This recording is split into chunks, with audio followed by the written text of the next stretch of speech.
it chapter by chapter, one bite at a time. So many adventures and mountains we can climb.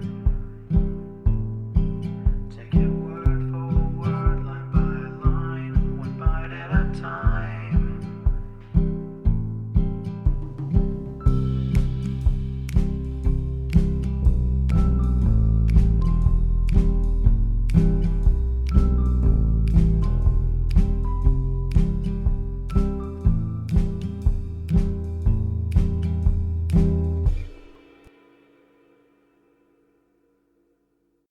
Welcome to Bite at a Time Books, where we read you your favorite classics one bite at a time. My name is Bree Carlile, and I love to read, and wanted to share my passion with listeners like you. If you want to know what's coming next and vote on upcoming books, sign up for our newsletter at biteatatimebooks.com. You'll also find our new t-shirts in the shop, including podcast shirts and quote shirts from your favorite classic novels. Be sure to follow my show on your favorite podcast platform so you get all the new episodes.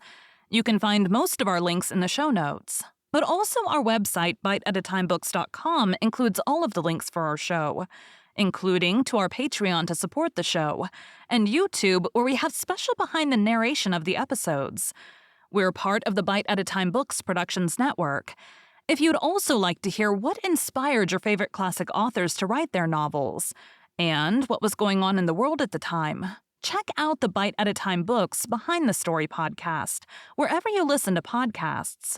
Please note, while we try to keep the text as close to the original as possible, some words have been changed to honor the marginalized communities who've identified the words as harmful, and to stay in alignment with Bite at a Time Books' brand values. Today we'll be continuing The Adventures of Tom Sawyer by Mark Twain. Chapter 29. The first thing Tom heard on Friday morning was a glad piece of news. Judge Thatcher's family had come back to town the night before. Both Joe and the treasure sunk into secondary importance for a moment, and Becky took the chief place in the boy's interest. He saw her and they had an exhausting good time playing hispy and goalie keeper with a crowd of their schoolmates. The day was completed and crowned in a peculiarly satisfactory way. Becky teased her mother to appoint the next day for the long-promised and long-delayed picnic, and she consented. The child's delight was boundless, and Tom's not more moderate. The invitations were sent out before sunset, and straight away the young folks of the village were thrown into a fever of preparation and pleasurable anticipation. Tom's excitement enabled him to keep awake until a pretty late hour, and he had good hopes of hearing Huck's meow and of having his treasure to astonish Becky and the picnickers with next day. But he was disappointed. No signal came that night. Morning came eventually, and by 10 or 11 o'clock, a giddy and rollicking company were gathering at Judge Thatcher's, and everything was ready for a start. It was not the custom for elderly people to mar the picnics with their presence. The children were considered safe enough under the wings of a few young ladies of 18 and a few young gentlemen of 23 or thereabouts. The old steam ferry boat was chartered for the occasion. Presently, the gay throng filed up the main street laden with provision baskets. Sid was sick and had to miss the fun. Mary remained at home to entertain him. The last thing Mrs. Thatcher said to Becky was, "You'll not get back till late. Perhaps you'd better stay all night with some of the girls that live near the ferry landing, child." "Then I'll stay with Susie Harper, Mama." "Very well. And mind and behave yourself and don't be any trouble." Presently, as they tripped along, Tom said to Becky, "Say, I'll tell you what we'll do. Instead of going to Joe Harper's, we'll climb right up the hill and stop at the Widow Douglas's. She'll have ice cream. She has it most every day, dead loads of it, and she'll be awful glad to have us." "Oh, that will be fun." Then Becky reflected a moment and said, "But what will Mama say?" "How will she ever know?" The girl turned the idea over in her mind and said reluctantly, "I reckon it's wrong, but..." "But shucks, your mother won't know, and so what's the harm? All she wants is that you'll be safe, and I bet you she'd have said go if she'd have thought of it. I know she would." The widow Douglas's splendid hospitality was a tempting bait. It and Tom's persuasions presently carried the day. So it was decided to say nothing to anybody about the night's program. Presently it occurred to Tom that maybe Huck might come this very night and give the signal. The thought took a deal of the spirit out of his anticipations. Still, he could not bear to give up the fun at Widow Douglas's. And why should he give it up? He reasoned. The signal did not come the night before, so why should it be any more likely to come tonight? The sure fun of the evening outweighed the uncertain treasure, and boy-like, he determined to yield to the stronger inclination and not allow himself to think of the box of money another time that day. 3 miles below town, the ferryboat stopped at the mouth of a woody hollow and tied up. The crowd swarmed ashore, and soon the forest's distances and craggy heights echoed far and near with shoutings and laughter. All the different ways of getting hot and tired were gone through with, and by the rovers straggled back to camp fortified with responsible appetites. And then the destruction of the good things began. After the feast, there was a refreshing season of rest and chat in the shade of spreading oaks. By and by, somebody shouted, "Who's ready for the cave?" Everybody was. Bundles of candles were procured, and straightway there was a general scamper up the hill. The mouth of the cave was up the hillside, an opening shaped like a letter A. Its massive oaken door stood unbarred. Within was a small chamber, chilly as an ice house, and walled by nature with solid limestone that was dewy with a cold sweat. It was romantic and mysterious to stand here in the deep gloom and look out upon the green valley shining in the sun. But the impressiveness of the situation quickly wore off, and the romping began again. The moment a candle was lighted, there was a general rush upon the owner of it. A struggle and a gallant defense followed, but the candle was soon knocked down or blown out, and then there was a glad clamor of laughter and a new chase. But all things have an end. By and by, the procession went filing down the steep descent of the main avenue, the flickering rank of lights dimly revealing the lofty walls of rock almost to their point of junction 60 feet overhead. The main avenue was not more than 8 or 10 feet wide. Every few steps, other lofty and still narrower crevices branched from it on either hand, for McDougal's cave was but a vast labyrinth of crooked aisles that ran into each other and out again and led nowhere. It was said that one might wander days and nights together through its intricate tangle of rifts and chasms, and never find the end of the cave, and that he might go down, and still down into the earth, and it was just the same. Labyrinth under labyrinth, and no end to any of them. No man knew the cave. That was an impossible thing. Most of the young men knew a portion of it, and it was not customary to venture much beyond this known portion. Tom Sawyer knew as much of the cave as anyone. The procession moved along the main avenue some 3/4 of a mile, and then groups and couples began to slip aside into branch avenues, fly along the dismal corridors, and take each other by surprise at points where the corridors joined again. Parties were able to elude each other for the space of half an hour without going beyond the known ground. By and by, one group after another came straggling back to the mouth of the cave, panting, hilarious, smeared from head to foot with tallow drippings, daubed with clay, and entirely delighted with the success of the day. Then they were astonished to find that they had been taking no note of time and that night was about at hand. The clanging bell had been calling for half an hour. However, this sort of close to the day's adventures was romantic and therefore satisfactory. When the ferryboat with her wild freight pushed into the stream, nobody cared 6 pence for the wasted time but the captain of the craft. Huck was already upon his watch when the ferryboat's lights went glinting past the wharf. He heard no noise on board, for the young people were as subdued and still as people usually are who are nearly tired to death. He wondered what boat it was, and why she did not stop at the wharf, and then he dropped her out of his mind and put his attention upon his business. The night was growing cloudy and dark. 10 o'clock came, and the noise of vehicles ceased. Scattered lights began to wink out. All straggling foot passengers disappeared. The village betook itself to its slumbers and left the small watcher alone with the silence and the ghosts. 11 o'clock came, and the tavern lights were put out. Darkness everywhere now. Huck waited what seemed a weary long time, but nothing happened.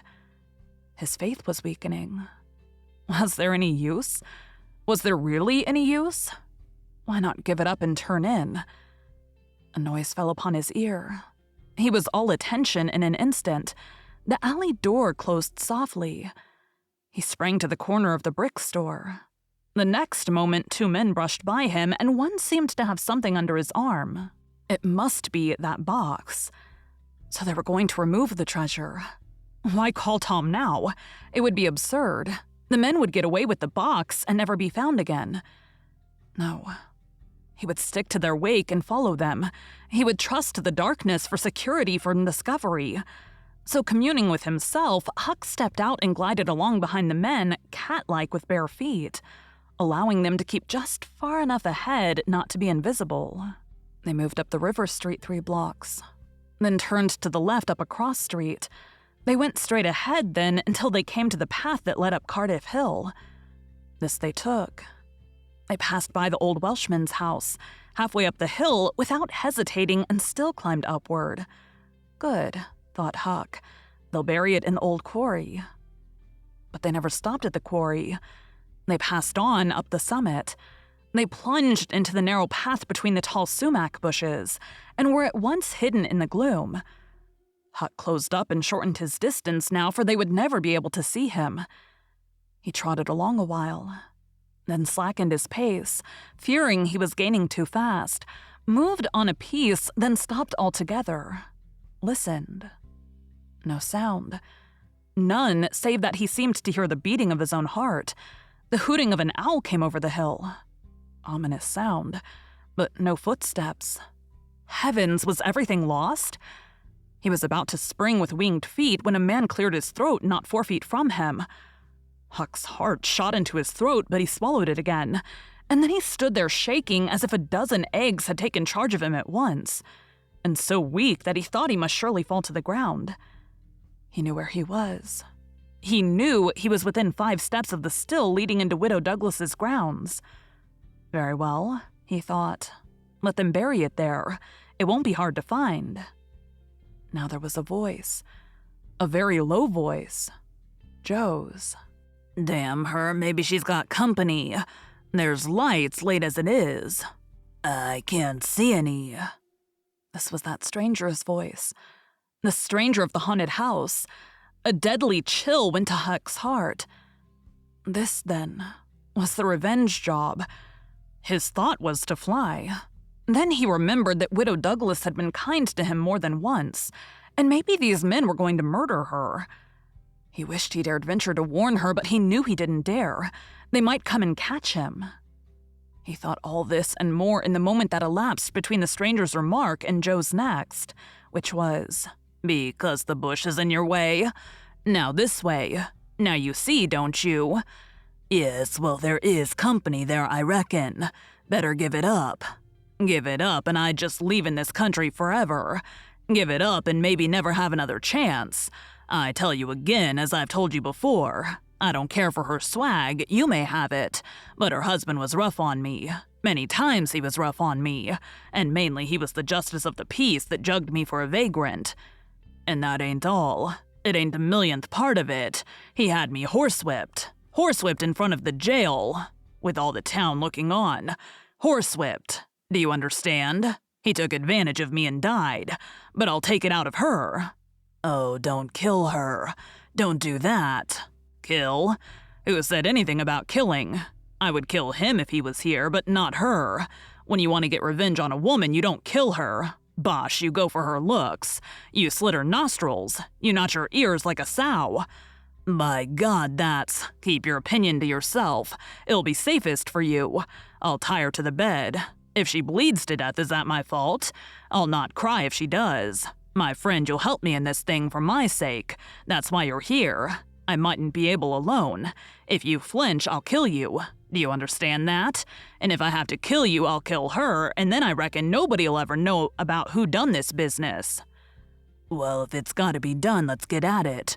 The quicker the better. I'm all in a shiver. Do it now? And company here? Look here, I'll get suspicious of you first thing you know. No, we'll wait till the lights are out. There's no hurry. Huck felt that a silence was going to ensue. A thing still more awful than any amount of murderous talk. So he held his breath and stepped gingerly back, planted his foot carefully and firmly.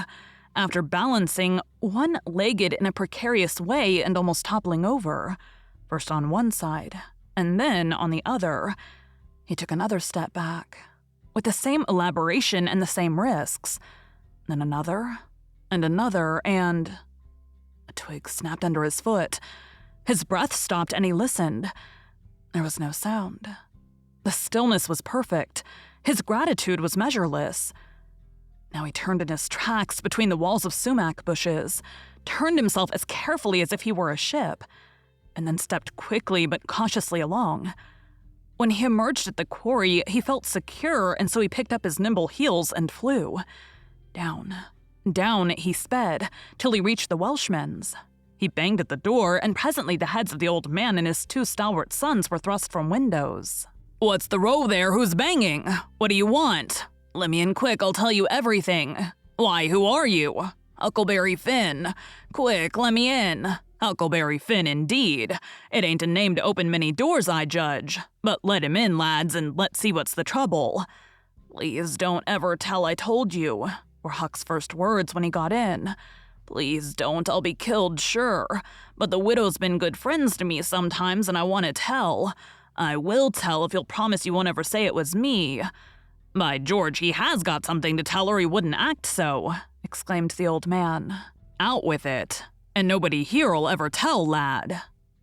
3 minutes later, the old man and his sons, well armed, were up the hill and just entering the sumac path on tiptoe, their weapons in their hands. Huck accompanied them no further. He hid behind a great boulder and fell to listening. There was a lagging, anxious silence, and then all of a sudden there was an explosion of firearms and a cry. Huck waited for no particulars. He sprang away and sped down the hill as fast as his legs could carry him. Thank you for joining Bite at a Time Books today, while we read a bite of one of your favorite classics. Again, my name is Bree Carlile, and I hope you come back tomorrow for the next bite of The Adventures of Tom Sawyer. Don't forget to sign up for our newsletter at biteatatimebooks.com and check out the shop. You can check out the show notes or our website, biteatatimebooks.com, for the rest of the links for our show. We'd love to hear from you on social media as well.